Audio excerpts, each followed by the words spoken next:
Hello dear, आपका स्वागत है अगले कंसेप्ट लेक्चर के अंदर। सिंपल इंटरेस्ट की थर्ड वीडियो ही है। तो बेसिक हमने सीख लिया है, अब हम क्वेश्चंस के थ्रू और जो कंसेप्ट है वो सीख रहे होंगे। ठीक है, जहाँ पर भी ज़रूरत होगी किसी कंसेप्ट की वो मैं क्वेश्चन के साथ ही आपको बता दूंगा। चलिए क्वेश्चंस को करना स्टार्ट कीजिए। मेरे बताने से पहले एक बार खुद आप ट्राई करेंगे, उसके बाद मेरा सोल्यूशन देखेंगे हमेशा की तरह। ठीक है, बहुत बढ़िया क्वेश्चन है, CGL 2016 टीयर 2 के अंदर पूछा गया था। If A borrowed rupees P at X% and B borrowed rupees Q, which is greater than P, at Y% per annum at simple interest at the same time, then the amount of their debts will be equal after. जो उनके dates हैं उनका amount कब बराबर होएगा। Date यानी कि यहाँ पर अमाउंट से बात है। डेट को हिंदी में बोलते हैं ऋण। अगर आप किसी बंदे से 100 रुपये लेते हैं और मान लो 5 साल के बाद ब्याज के हिसाब से आपको 120 रुपये देने हैं, तो आपके सिर पर कितने का कर्जा है? 100 रुपये का कर्जा है या 120 रुपये का कर्जा है? 120 रुपये का कर्जा है। ऐसे तो नहीं बोलते ना कि मेरे सिर पे 100 रुपये का कर्जा है और 20 ब्याज भी देना है अलग से। तो फिर आप डायरेक्टली बोल दो 120 रुपये का कर्जा है। तो जो डेट वर्ड है ये रिप्रेजेंट करता है कि भैया अमाउंट कितना है, नेट पेएबल अमाउंट कितना है, कितना रुपया आपने पे करना है, नेट। ठीक है, तो ये बोल रहे हैं कि 2 रुपये दिए गए हैं, एक तो P X% पर और B रुपये दिए गए Y% पर, तो उनका डेट इक्वल हो जाता है। कुछ टाइम के बाद उनका अमाउंट जो है वो इक्वल हो जाता है। ठीक है, तो कितने टाइम में इक्वल होएगा? तो वो जो टाइम है वो मैंने T मान लिया कि T टाइम में इक्वल हो जाता है। तो सपोज T ईयर्स में इक्वल हो जाता है, तो हमने T की वैल्यू निकालनी है। तो P रुपए के ऊपर X% के हिसाब से T साल में कितना ब्याज लगेगा? T into X%। अमाउंट कितना होएगा? अमाउंट होएगा 100% तो होएगा ही होएगा, 100 प्लस TX%। किस चीज का? Of P। P रुपए को X% रेट पे दिया गया T साल के लिए, तो अमाउंट कितना होएगा? ब्याज हो जाएगा रेट इंटू टाइम का प्रोडक्ट X इंटू T%। ये तो ब्याज हो गया, और अमाउंट निकालना है तो हम 100% जोड़ेंगे उसके अंदर। तो 100 प्लस TX% ऑफ P ये बराबर हो जाता है किसके? ये बराबर हो जाता है,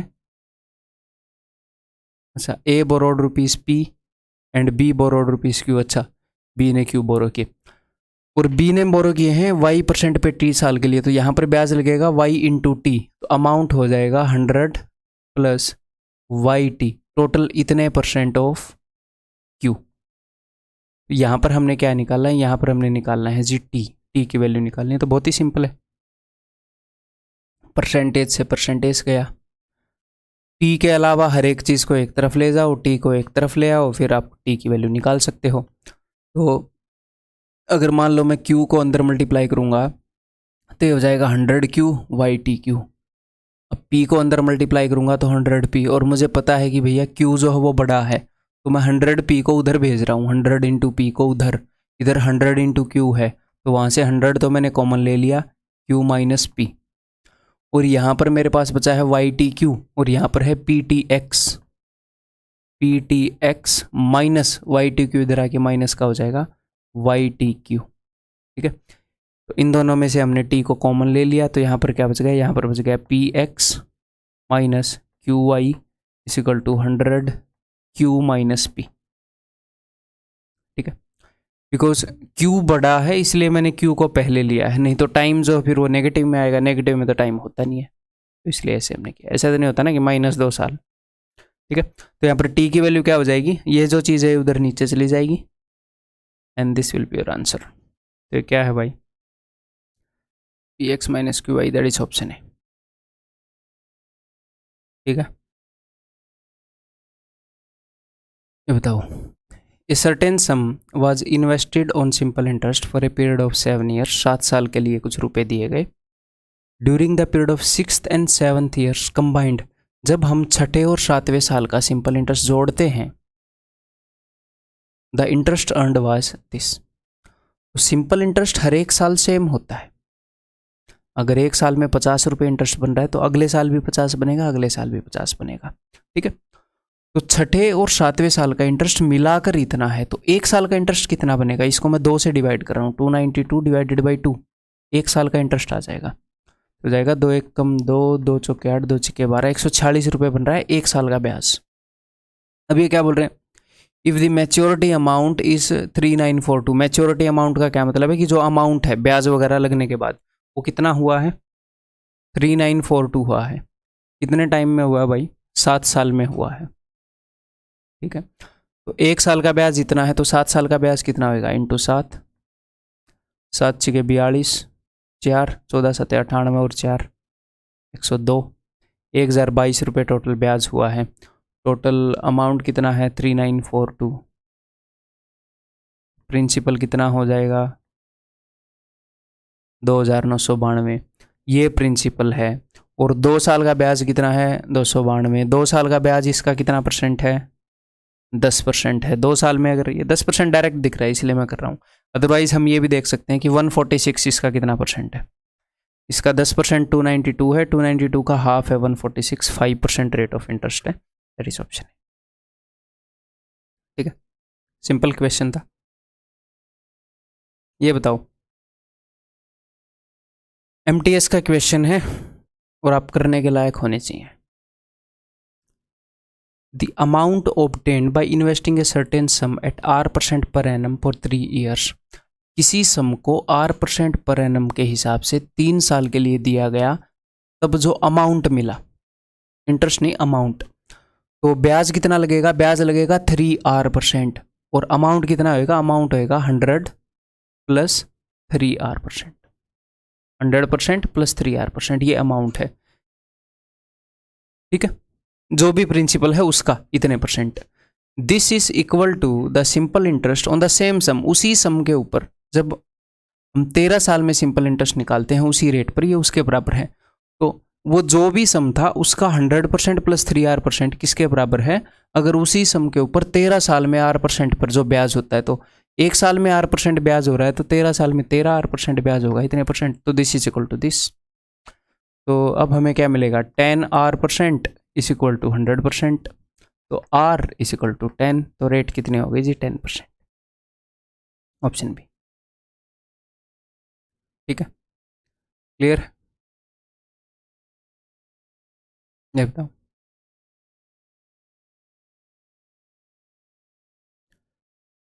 an amount of ₹4000 becomes ₹4800 in 4 years, 4 साल में 4000 रुपये के 4800 रुपये बन जाते हैं। Okay, at simple interest, if the rate of interest would have been 1% per annum मोर, अगर rate of interest 1% per annum ज़्यादा होती, then what would have been the total amount, तो टोटल अमाउंट कितना होता। तो कई स्टूडेंट यहाँ पर क्या करते हैं, वो ये करते हैं कि 4000 रुपये 4800 हो गए, तो 800 रुपये ब्याज लग गया 4 साल में। एक साल में कितना ब्याज लगा, 800 बटे 4, 200 रुपये ब्याज लग गया एक साल का, तो वो इसका 5% है। तो पहले रेट 5% थी, तो आज रेट 6% है, और 6% के हिसाब से अमाउंट कितना हो जाएगा। लेकिन आपको ये सब करने की ज़रूरत नहीं है, ध्यान से देखो। इसने ये बताया है कि अगर रेट ऑफ इंटरेस्ट 1% ज़्यादा हो, तो अगर रेट ऑफ इंटरेस्ट 1% ज़्यादा होगी 1% पर एनम, तो हर एक साल में 1% का फ़ायदा हो जाएगा, ब्याज हर साल में 1% ज़्यादा हो जाएगा। पहले कितनी थी इससे फ़र्क नहीं पड़ता, अगर पहले से 2% ज़्यादा होगी तो हर साल 2% ज़्यादा हो जाएगा ब्याज, पहले से 5% ज़्यादा होगी तो 5% ज़्यादा हो जाएगा, पहले कितनी भी हो उससे 5% ज़्यादा होगी तो ब्याज 5% ज़्यादा हो जाएगा। तो अगर रेट 1% पर एनम ज़्यादा हुई तो हर साल 1% ज़्यादा हो जाएगा ब्याज, और यहाँ पर बात हो रही है 4 साल की, तो 4 साल में 4% ज़्यादा हो जाएगा। किसका 4%, प्रिंसिपल का। प्रिंसिपल कितना है ये, इसका 1% कितना है 40, इसका 4% कितना होगा 40 × 4 160, तो पहले जितना भी हुआ है ब्याज 160 रुपये और ज़्यादा हो जाएगा। पहले कितना है, पहले है 4800, 160 रुपये और ज़्यादा हो जाएगा 4960, that is option D. Clear है, क्योंकि ऐसे क्वेश्चन वो कई बार देता है, तो जो पुरानी रेट निकलती है वो कई बार फ्रैक्शन में निकलती होती है, और हमें वो निकालने की ज़रूरत भी नहीं होती। अगर मैं यहाँ पर 4800 की जगह 4700 कर देता, या 4650 कर देता, या 4677 कर देता, तो क्या ही फ़र्क पड़ता है। हाँ, उस वक्त आप रेट निकालने में टाइम लगा देते, लेकिन हमने रेट निकाल ली क्यों है? हर साल अगर 1% ज़्यादा हो रही है रेट, तो 4 साल में 4% का फ़ायदा, इसमें 160 ही जुड़ने थे। ठीक है, ये क्वेश्चन बताओ फिर। A sum was invested at simple interest at X% per annum for 2.5 years. X% per annum पर 2.5 साल के लिए रुपये को दिया गया। ठीक है, Had it been invested at X plus 3% for the same time, अगर हम इसे X% के बजाय X plus 3% में देते सेम टाइम के लिए, तो भैया हर साल 3% का फायदा हो जाता। हर साल, पहले मुझे पता नहीं कितने परसेंट पर दिया गया, बट क्या ही फर्क पड़ता है, हर साल 3% का फायदा होता। और ऐसा ऐसा कितने साल तक मामला ये चला? ये मामला चला 2.5 साल तक। तो 3 इंटू 2.5 ऐसे करो, 3 दूनी 6, 3 इंटू हाफ 1.5, ओवरऑल 7.5% ज़्यादा ब्याज मिलेगा। और ये बोल रहे हैं कि भैया 585 रुपये ज़्यादा मिलते अगर ऐसा होता तो, यानी कि 7.5% की वैल्यू ये है। जिस भी रुपए की हम बात कर रहे हैं, जिस भी सम की बात कर रहे हैं, उसके 7.5% की वैल्यू ये है। तो 1% की वैल्यू क्या होगी? मैंने 7.5 से डिवाइड कर दिया, और 7.5 से डिवाइड करना है तो 15/2 से डिवाइड करो, अच्छा रहेगा।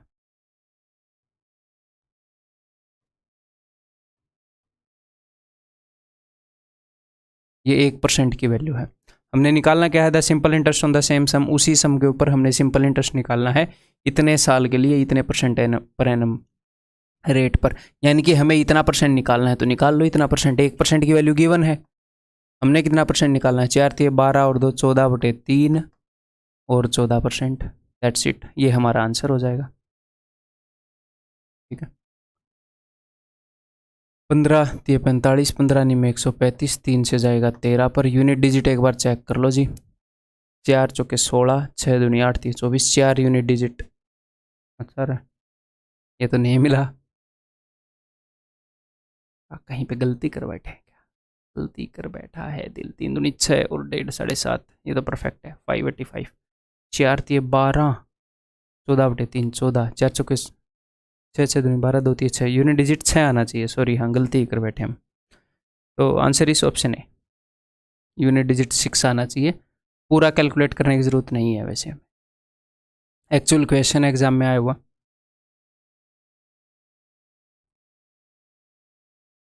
देखो,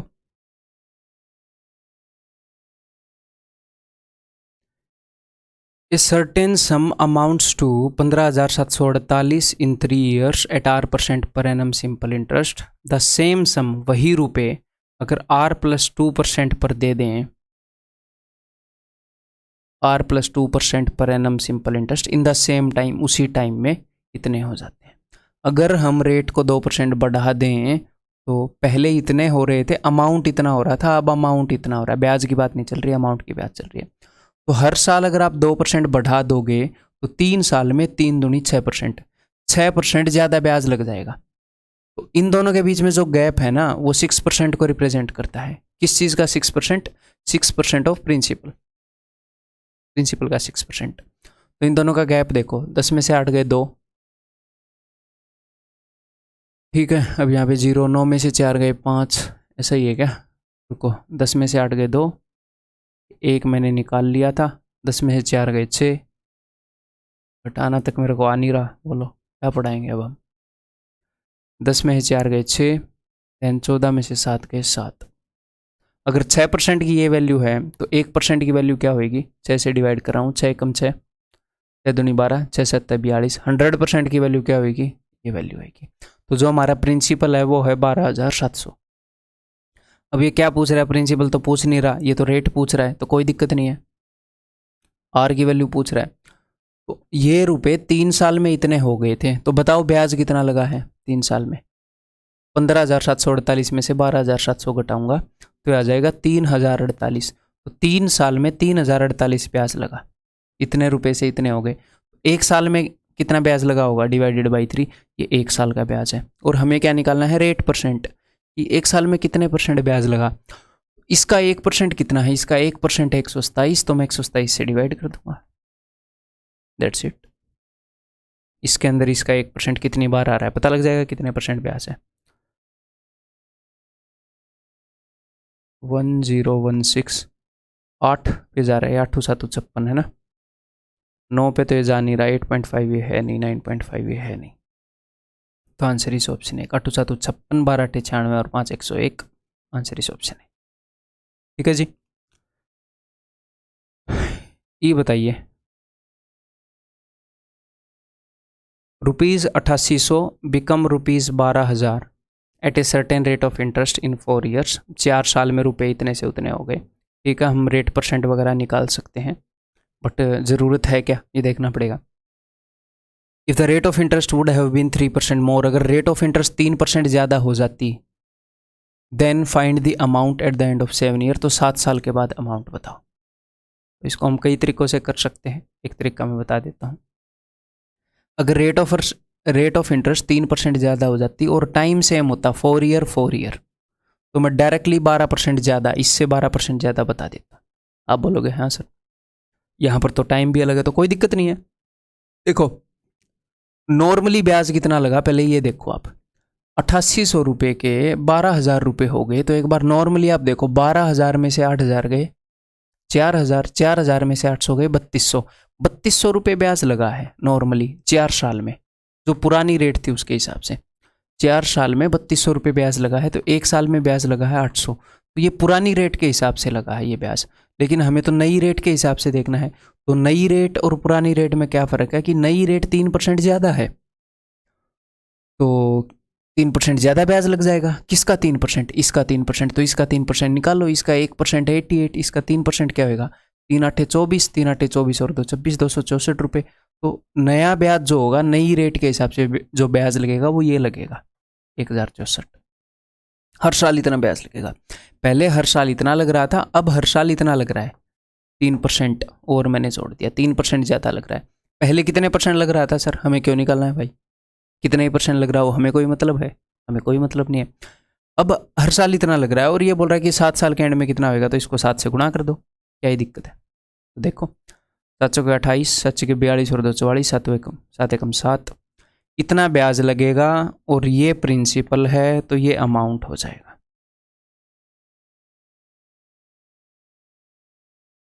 ऑप्शन सी। ठीक है,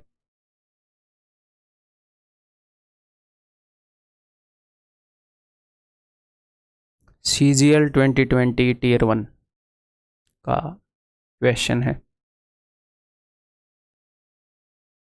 ट्राई करो। A sum of money was lent in 2 parts in the ratio 4:5 for 4 years and 5 years respectively. एक मनी को 2 पार्ट में बांटा 4:5 में, 4 साल और 5 साल के लिए दे दिया, इसको 4 साल के लिए, इसको 5 साल के लिए, 8% पर एनम पर दे दिया। ठीक है, if the difference between the interest earned from 2 parts, दोनों पार्ट से जो इंटरेस्ट अर्न किया है उसका ये डिफरेंस है, तो हम क्या कर सकते हैं, हम एग्जैक्टली ऐसी सिचुएशन क्रिएट कर सकते हैं, तो वो क्रिएट करते हैं। करने को इसके और भी तरीके हैं, बट बेस्ट वे बताता हूँ। हम ऐसी सिचुएशन क्रिएट कर सकते हैं, उस रुपये को 4:5 रेशियो में बांटा है, तो मैंने मान लिया कि वो 400 और 500 है। सर आपने 400 और 500 क्यों माना, आसानी के लिए, 4 और 5 भी मैं मान सकता था, बट फिर 4 और 5 का परसेंटेज कौन निकालेगा, आप निकालोगे यहाँ पे आके, तो 400 और 500 मान लिया ताकि परसेंटेज इजीली निकलाए। तो इस रुपये को उसने 4 साल के लिए दिया, 4 साल के लिए 8% पर एनम पर, तो 800 के 32, तो इसका 32% जो भी है, इसका 32% जो भी है वो ब्याज लगा, तो इसका 32% कितना है, इसका 1% 4 है, 32% कितना होगा, 4 दूनी 8, 4 3 12, 128 रुपये ब्याज।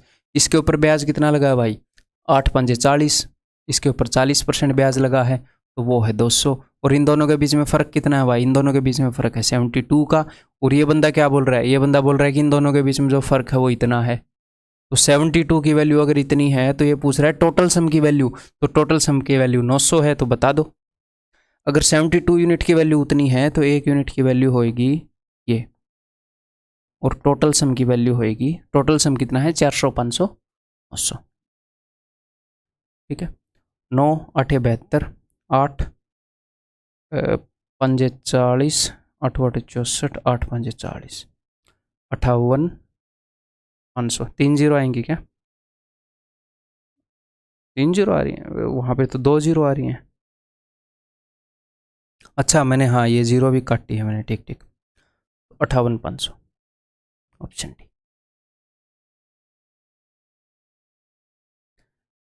ये क्वेश्चन देखता हूं कितने लॉक करेंगे, बिल्कुल कॉमन सेंस का क्वेश्चन है।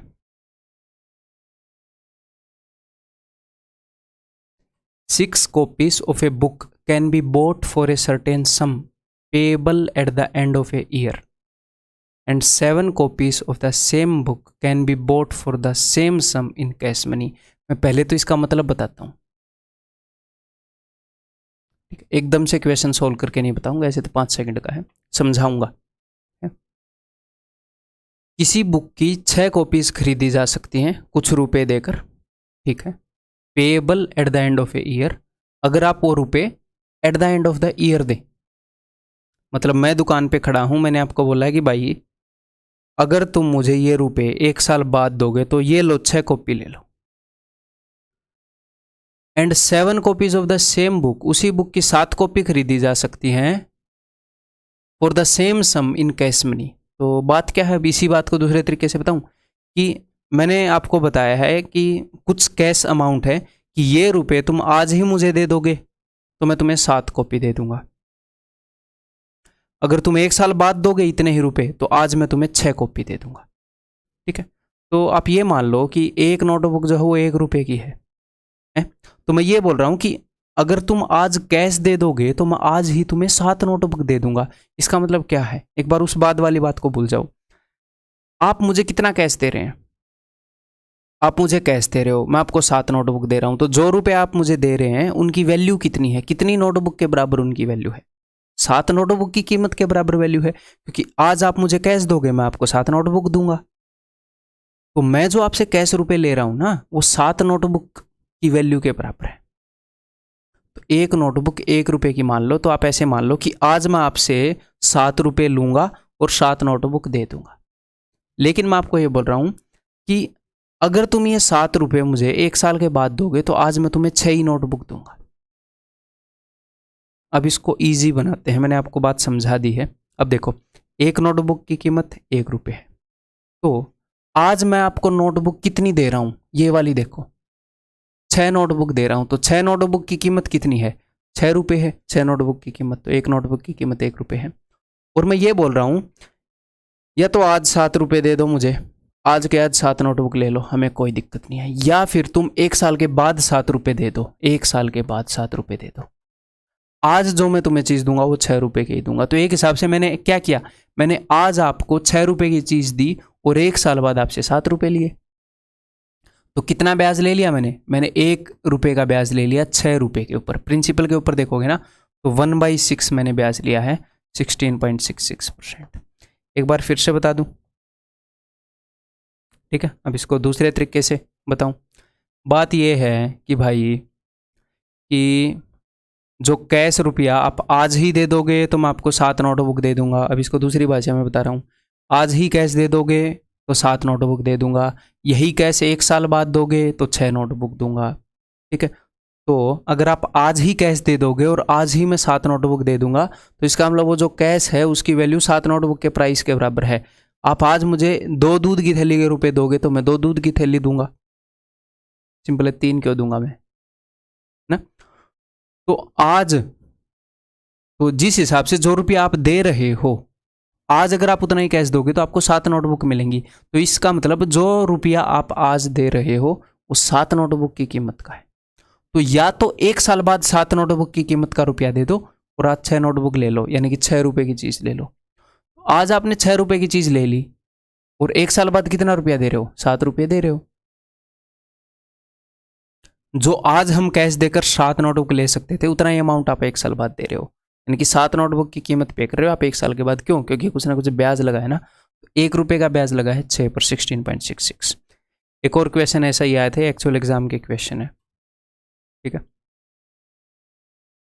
A salesperson with a view to promote sales of an item applies the principle of simple interest. He declares that 300 pieces of the item can be obtained immediately against the cash payment. वो क्या बोल रहा है कि अगर आपने cash payment की तो इमीडिएटली 300 पीस ले लो, यानी कि जो वो कैश पेमेंट ले रहा है वो 300 पीस की कीमत के बराबर है।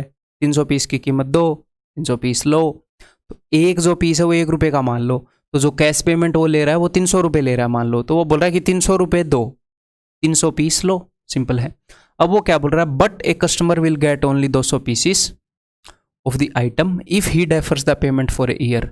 लेकिन अगर एक बंदे ने 1 साल के बाद पेमेंट दी तो उसको 200 ही पीस मिलेंगे।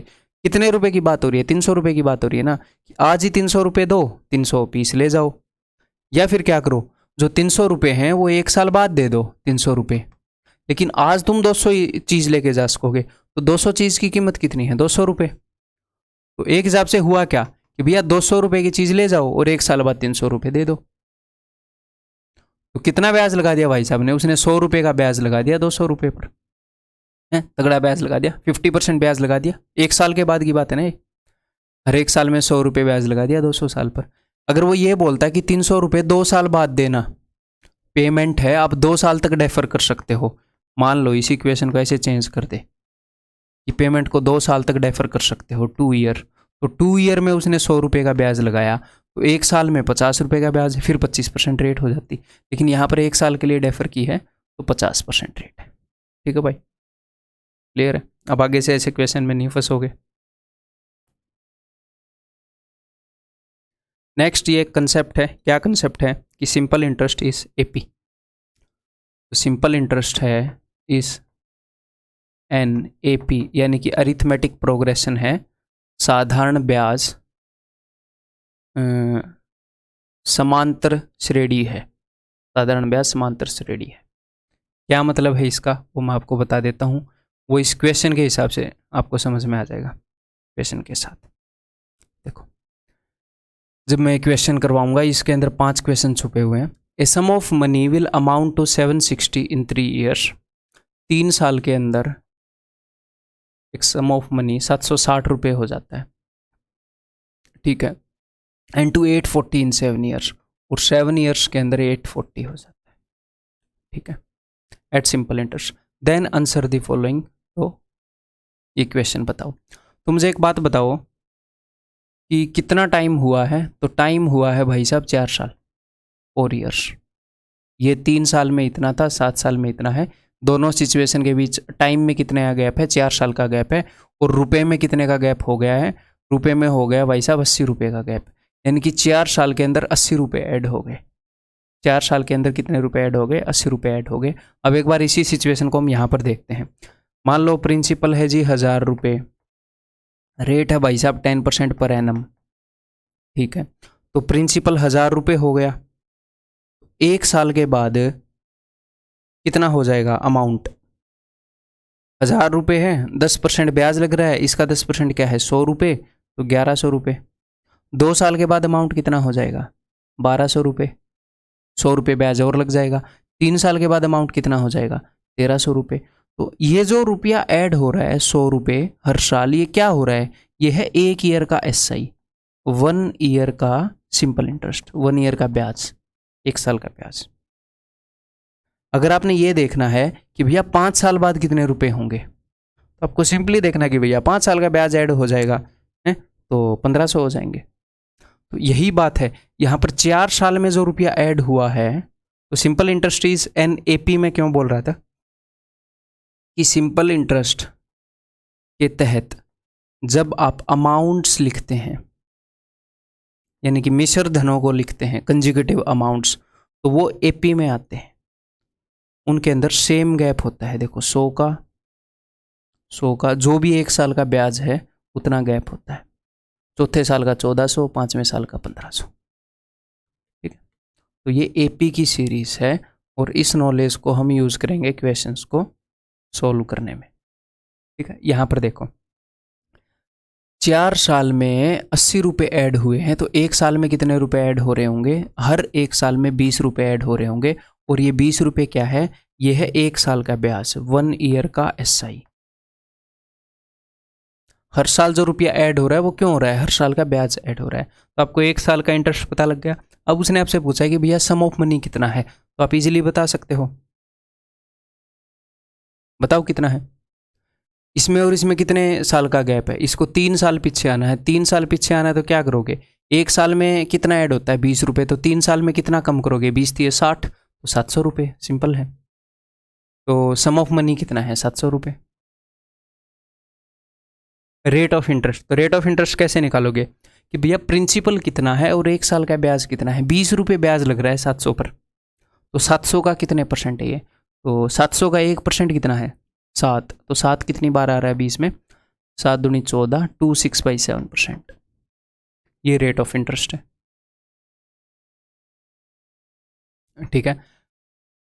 2 साल में अमाउंट कितना हो जाएगा, तो देखो अगर आपको 2 साल में अमाउंट देखना है तो यहां पर आपको प्रिंसिपल निकालने की जरूरत नहीं है कि 3 साल का अमाउंट गिवन है, मैं पहले प्रिंसिपल निकालूंगा फिर मैं 2 साल का अमाउंट निकालूंगा। क्यों, ये रास्ते में ही पड़ रहा है ना 2 साल का, तो हम वैसे ही निकालेंगे। तो 1 साल अगर आप आगे जाओगे तो आपको 20 ऐड करना है, अगर आप 1 साल पीछे आओगे तो आपको 20 घटाना है। तो आप 3 ईयर पे हो, 1 साल पीछे आना है, तो इसमें से 20 घटा दो तो 740 रुपये, सिंपल है।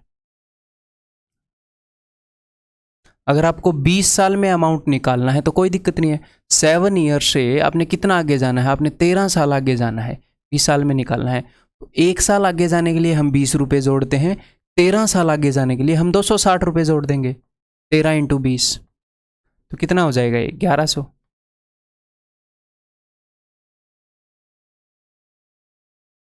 क्लियर है। तो हर साल में जितने रुपये जुड़ेंगे हर साल में उतने ही जुड़ते रहेंगे जब तक रेट चेंज नहीं होगी, ठीक है। अमाउंट ₹914 हाउ मेनी ईयर्स, तो 940 अमाउंट कितने सालों में होएगा, तो कोई दिक्कत नहीं है, द दिक्कत इज नॉट देयर। तो हमें ये पता है कि भैया 7 साल में 840 हो रखा है, हमने 940 देखना है, तो कितना एक्स्ट्रा 100 एक्स्ट्रा ऐड हुआ है। हर साल में 20 एक्स्ट्रा ऐड हो रहा है, तो 100 ऐड होने के लिए 5 साल लगे होंगे, तो 7 और 5 12, 12 साल में अमाउंट इतना हुआ, ठीक है। तो यहाँ पर आंसर क्या आ जाएगा 12 ईयर्स।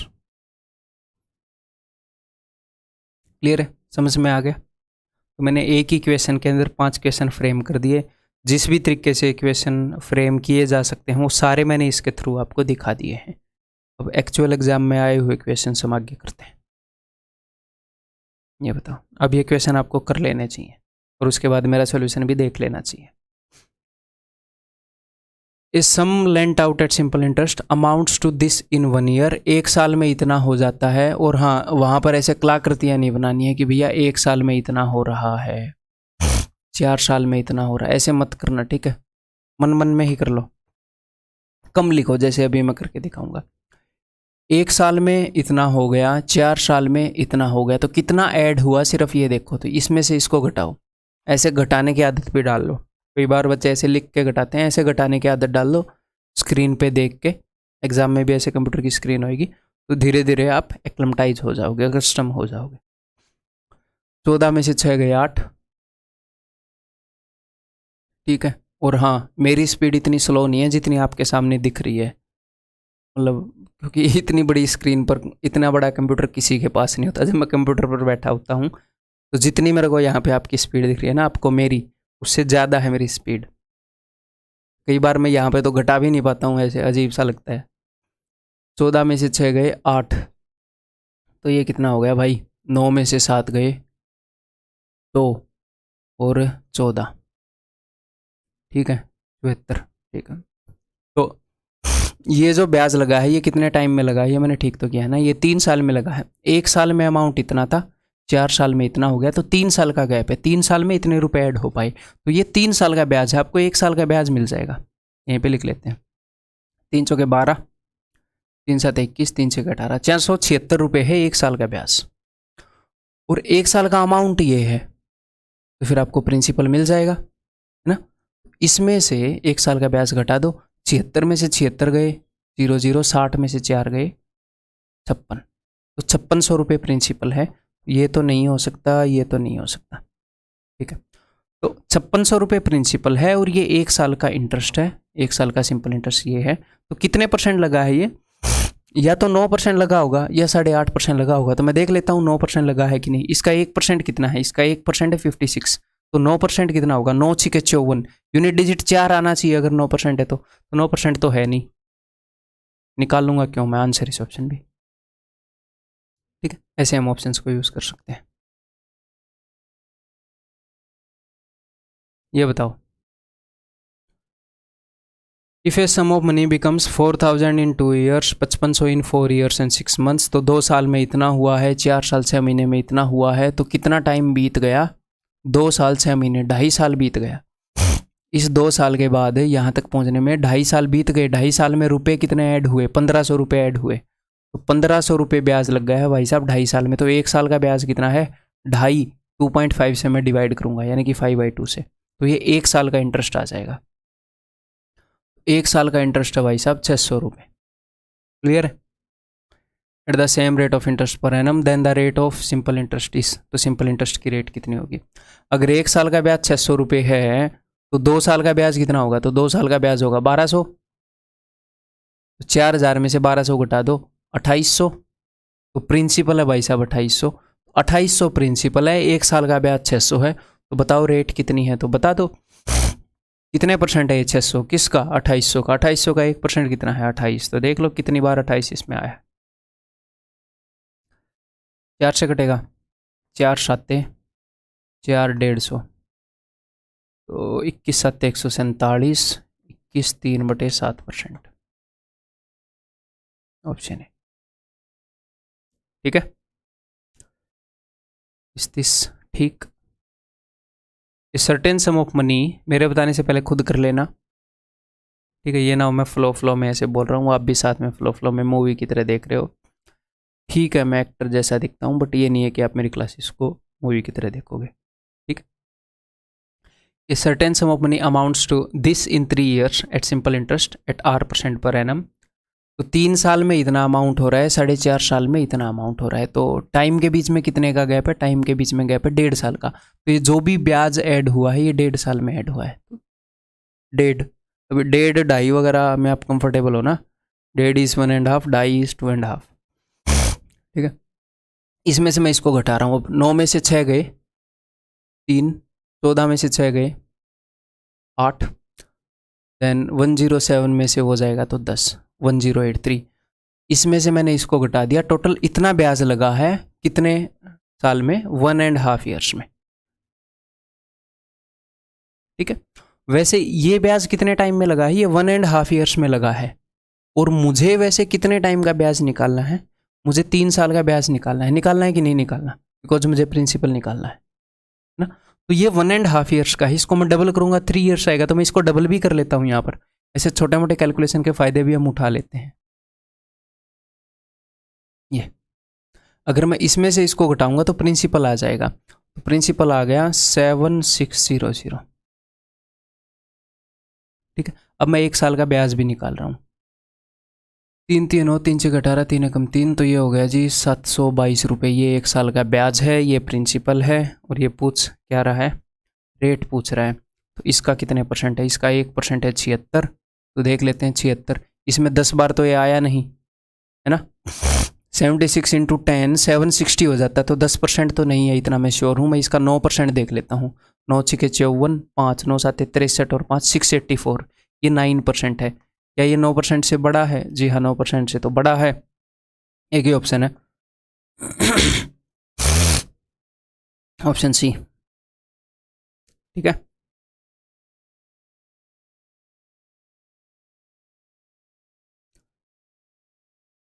ध्यान से पढ़ना इसे क्वेश्चन को। मैंने एक वर्ड ऐड किया है इसमें, एक्चुअल आया हुआ क्वेश्चन है, रकम सारी एक्चुअल है, मैंने बस एक वर्ड ऐड किया है।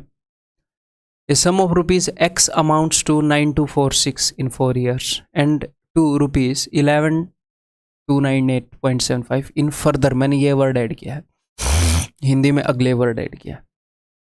तो यहाँ पर उसने ये बताया कि 4 साल में इतना हो जाता है और 3.5 साल में इतना नहीं होता, अगले 3.5 साल में इतना हो जाता। तो यहाँ पर एक्चुअल में आपके एग्जाम में था 7.5 ईयर्स, लेकिन वो कई बार ऐसे वर्ड भी यूज कर लेता है। एक क्वेश्चन मैंने ऐसा भी आपके लिए रख लिया, कई बार वो ये बोल देगा कि 4 साल में इतना हुआ और फर्दर 7 ईयर्स में इतना हुआ, और बच्चों को लगेगा कि 3 साल का गैप है, लेकिन वो फर्दर 7 ईयर्स, वो बोल रहा है कि 4 साल में इतना हुआ और अगले 7 साल में, यानी कि 11वें साल की वो सिचुएशन कई बार बता देता है, ठीक है। तो यहां पर उसने डायरेक्टली बता दिया कि 4 साल में इतना हो गया और आगे अगर आप 3.5 साल और देते हो तो वो इतना हो जाता है। तो 3.5 साल में कितना ऐड हुआ हम ये देख लेते हैं। और ऐसी छोटी मोटी कैलकुलेशन कई बार हो जाती है एग्जाम में, ठीक है, आ जाती है। एक्चुअली आया हुआ इक्वेशन है वही लिया है। 8 में से 6 गए 2, 9 में 4 गए 5, 112 में से 92 गए 20।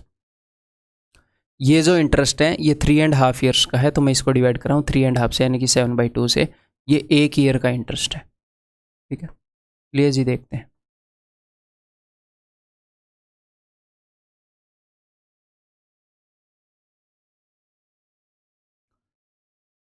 सात एकम 7, 7 एकम 7, 7 7 49, 7 21, 2 दूनी 4। तो ये 1 ईयर का इंटरेस्ट है सी। ओके भाई, अब हमें क्या बताना है? हमें बताना है प्रिंसिपल और रेट। एक्स प्रिंसिपल है, वाई रेट है, तो सबसे पहले तो प्रिंसिपल निकलेगा। तो अगर ये 1 साल का इंटरेस्ट है तो 4 साल का इंटरेस्ट निकालो, इंटू 4, 2 दूनी 4, 2 इंटू दिस, 2 3 6, 14, 11 12 22 और 23, 2340। ये 4 साल का इंटरेस्ट है, 4 साल का अमाउंट ये है, तो इसमें से इसको घटा दो 6900। हमारा प्रिंसिपल इतना है, एक ही ऑप्शन है जिसके अंदर इतना है, हमें रेट निकालने की जरूरत नहीं है। दैट इज ऑप्शन है। क्लियर है?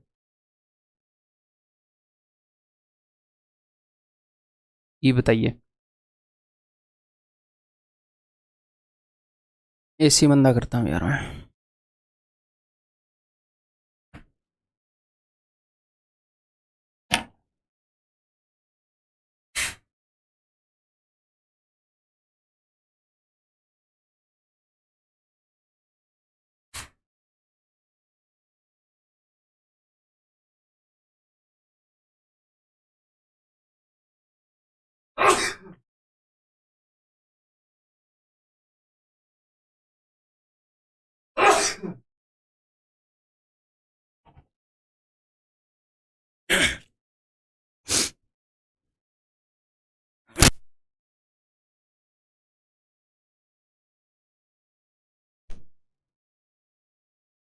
Hello, okay.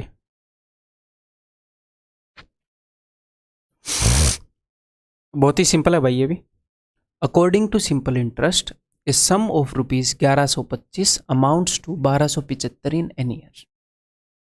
1125 रुपये हैं, ये 1275 हो जाते हैं एन साल के अंदर, ठीक है। And 2 rupees 1375 in another 4 years, और 1375 और अनदर 4 ईयर्स में। तो 4 साल के अंदर कितना ऐड हुआ? 100 रुपया ऐड हो गया। कितने साल में? 4 साल में। 1 साल में कितना ऐड हो रहा है भाई? 25 रुपये, ठीक है। यहाँ पर कितना ऐड हुआ है भाई? यहाँ से लेकर यहाँ तक, यहाँ पे ऐड हुआ है 150 रुपये। मुझे एक बात बताओ, अगर 1 साल में 25 रुपये ऐड हो रहा है तो 25 छिके 150, यहाँ पर भी 6 साल लगे होंगे, है। और ये बोल रहा है कि n साल लगे, तो n की वैल्यू 6 है, ठीक है। क्लियर है? बहुत ही सिंपल, इजी।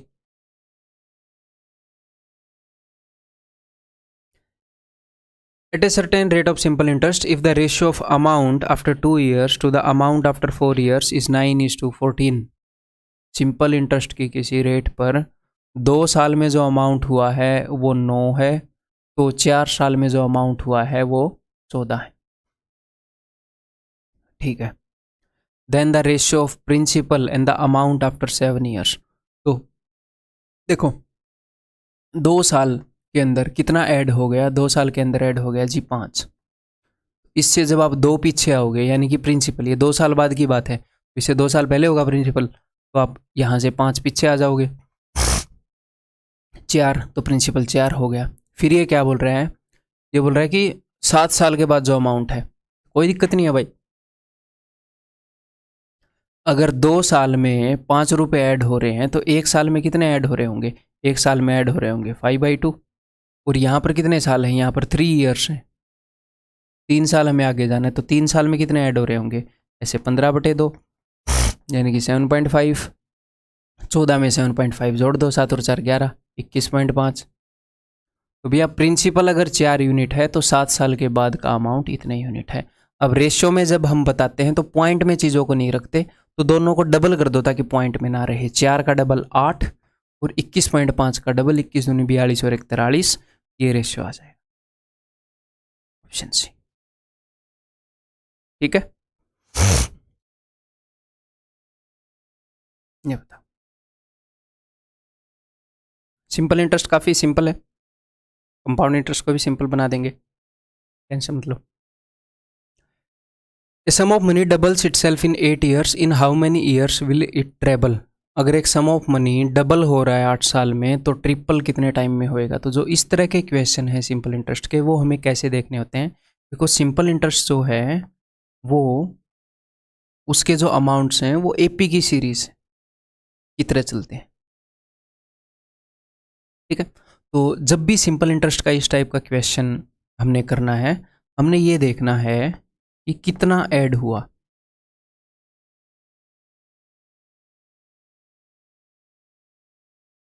या फिर कितना ब्याज हुआ, कितना सिंपल इंटरेस्ट हुआ। क्योंकि अगर 1 साल का सिंपल इंटरेस्ट 10 रुपये है, तो 2 साल का 20, 3 साल का 30, यानी कि हर एक साल का सिंपल इंटरेस्ट जो है वो सेम ही होता है। अगर 1 साल में 50 रुपये ऐड हो रहे हैं, तो हर साल में 50 रुपये ऐड होंगे एज ए सिंपल इंटरेस्ट। अगर 1 साल का ब्याज 5% है, तो 3 साल का ब्याज 15% होगा। तो हम देखेंगे एक ऐड कितना हुआ, ना कि टोटल कितना हो गया, ऐड ब्याज कितना बना हम देखेंगे। तो सम ऑफ मनी डबल्स, कोई भी चीज़ अगर डबल हो जाती है तो उसके अंदर कितने परसेंट एक्स्ट्रा ऐड होने पर वो डबल होती है। मान लो पहले 100 रुपये थे, आज वो 200 हो गए, डबल हो गए। कोई चीज़ 100% है तो वो डबल हुई तो 200% हुई, तो एक्स्ट्रा कितना ऐड हुआ। मान लो ये प्रिंसिपल है, ये अमाउंट है, डबल हो गई, जो राशि है वो डबल हो गई। तो सिंपल इंटरेस्ट कितना है? सिंपल इंटरेस्ट है 100%। तो आपने देखना है कि ऐड कितना हुआ। तो चीज़ जब डबल होती है तो 100% से 200% हो जाती है, तो जो एक्स्ट्रा ऐड होता है ब्याज वो 100% है। यानी कि 100% ब्याज लगने के लिए हमें चाहिए 8 साल। 100% ब्याज ऐड होने के लिए हमें 8 साल चाहिए। अगर कल को कोई आपसे पूछे कि 50% ब्याज ऐड होने के लिए, तो आप बोलोगे सर 4 साल चाहिए। ये इसका हाफ है तो ये इसका हाफ है। क्लियर? अगर यहाँ पर वो आपसे रेट ऑफ इंटरेस्ट पूछ लेगा तो कोई दिक्कत नहीं है। 100% ब्याज लगा है 8 साल में, तो 1 साल में कितना ब्याज लगेगा? 100/8, और 1/8 की मैंने आपको बताई है। क्लियर है? तो अब हम क्वेश्चन पर आते हैं। अब वो क्या बोल रहा है कि भैया डबल होने के लिए उसको 8 साल लगे, यानी कि 100% ब्याज ऐड होने के लिए 8 साल लगे। अब ट्रिपल होने के लिए कितने साल लगेंगे? तो जब किसी भी वैल्यू को ट्रिपल होना पड़ता है तो भाई साहब ब्याज कितना होएगा? ब्याज तो 200% होएगा। सम ऑफ मनी 100% से 300% हो गया, तो एक्स्ट्रा कितना ऐड हुआ? 200। अब हमारा क्वेश्चन क्या हो गया कि 100% ऐड होने में, 100% ब्याज लगने में 8 साल लगते हैं, 200% ऐड होने में तो इसका डबल है तो 16 साल लगेंगे। That's it. हम टोटल अमाउंट को कंपेयर नहीं कर सकते, ये गलत हो जाएगा। क्या चीज़ गलत हो जाएगी कि भैया 2 टाइम होने के लिए 8 ईयर्स लग गए, 1 टाइम होने के लिए 8/2 4 ईयर्स हैं, और 3 टाइम होने के लिए ऐसे 12 ईयर्स। देखो ये 16, ये 12। ऐसे हम नहीं कर सकते। क्यों? क्योंकि अमाउंट कैसे बनता है? अमाउंट बनता है प्रिंसिपल प्लस सिंपल इंटरेस्ट से। तो सिंपल इंटरेस्ट तो 4 साल में, 5 साल में, 6 साल में बदलता रहेगा। अगर डबल टाइम हुआ तो सिंपल इंटरेस्ट डबल हो जाएगा। लेकिन ये वाला पोर्शन जो है अमाउंट का, ये फिक्स रहता है, कांस्टेंट रहता है। प्रिंसिपल तो सेम ही रहता है। तो डायरेक्टली अमाउंट को आप ऐसे नहीं देख सकते। 5 साल में अमाउंट अगर कुछ है तो 10 साल में उसका डबल होगा, नहीं। अमाउंट का एक हिस्सा है जो बदलता नहीं कभी भी, principal.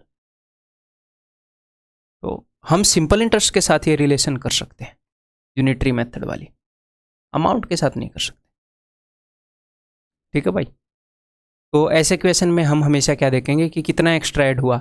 Some of money double हुआ तो 100% ऐड होता है। 5 गुना हुआ तो 400%, 6 गुना हुआ तो 500%, 7 गुना हुआ तो 600%। ये चीज़ तो परसेंटेज से आपको क्लियर होनी चाहिए। तो 100% ऐड होने के लिए 8 साल, 200% ऐड होने के लिए 16 साल। सिंपल है। Sum of money at simple interest becomes 4 times, तो 4 टाइम्स यानी कि 300%। तो 300% ब्याज लगने के लिए 30 साल लग गए। Then it will be how many times in 90 years. तो 90 साल में कितने गुना होगा, तो 90 साल में कितना ऐड होगा, यहां पर जो वैल्यू है वो क्या है कि कितना ऐड होगा या फिर कितना सिंपल इंटरेस्ट लगेगा। 30 साल में 300%, तो 90 साल में 900%, 900% ब्याज लगेगा। तो ये 9 गुना नहीं हो रहा, चीज के ऊपर 900% ब्याज लग रहा है। अगर किसी भी कोई भी सम 100% है तो उसके ऊपर 900% ब्याज लग रहा है, तो यानी कि वो कितने गुना हो रहा है देख लो, 100 से 1000 हो गया, 10 गुना हो रहा है। ये चीज, ये जो समझ है ये आपकी परसेंटेज की होनी चाहिए कि 900% ऐड हो रहा है तो चीज 10 गुना, 800% ऐड हो रहा है तो चीज 9 गुना। ठीक है,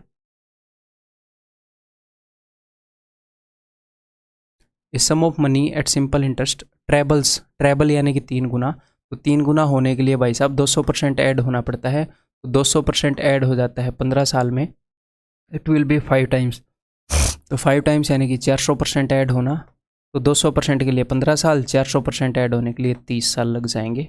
आंसर इज ऑप्शन सी। तो इजीली कर लेंगे इस टाइप के क्वेश्चंस, एक बार समझ में आने के बाद फिर ये बहुत ही ईजी है, 5-7 सेकंड का खेल है ये क्वेश्चन। ये बताओ, according to SI, according to sub inspector, certain sum gets 4 times in 9 years, 4 times यानी कि 300%, तो 300% ब्याज लगता है भाई साहब 9 साल में,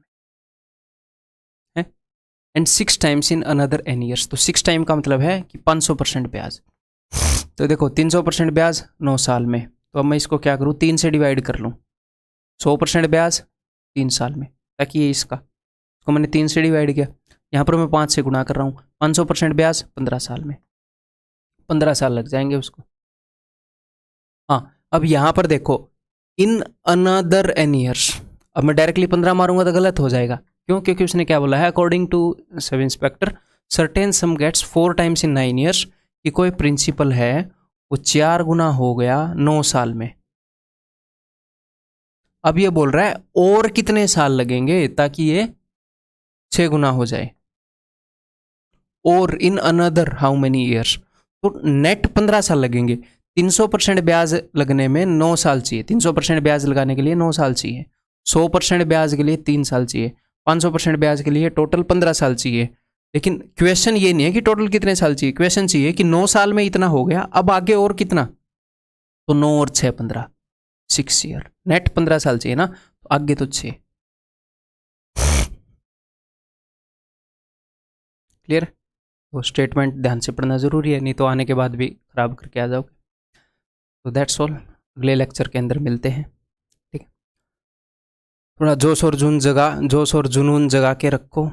ठीक है, ऐसे ही अगर हम एक बार सिलेबस कवर कर जाएंगे तो उसके बाद आपको दोबारा सिलेबस करने में इतनी मेहनत नहीं लगेगी, एंड बिलीव मी ये सिलेबस कवर करने में सबकी मेहनत लगेगी। अगर आपकी मेहनत लग रही है, अगर आपको थोड़ा सा टाइम लग रहा है, तो ये मत सोचना कि मुझे तो बहुत टाइम लग रहा है, नहीं, सबकी मेहनत लगेगी, सबकी लगती है मेहनत। ठीक है, तो आपकी मेहनत लग रही होगी, और फर्स्ट टाइम में जो आप सिलेबस करोगे उससे आधे टाइम में कर लोगे आप दोबारा, उससे आधे टाइम में। ठीक है, कई सारी चीज़ें हैं अंडरस्टूड होंगी, हैं, आपका बेस पहले बिल्कुल 0 मान लो, अब एक बार ये कोर्स हो गया तो 0 और 1 में बहुत बड़ा फ़र्क होता है। ठीक है, और तीसरी बार तो उससे भी आधे टाइम में आप इस कोर्स को कर लोगे। तो मैं 3 बार रिपीट करने के लिए बोल रहा हूँ, तो ऐसे नहीं डरना कि एक बार जितने टाइम में होएगा उसका 3 गुना आप लेकर डर जाओ, नहीं, बहुत स्पीड में होने वाला है उसके बाद कोर्स। ठीक है, तो डटे रहो, बस रगड़ देंगे हम आपकी बारी सिलेबस को।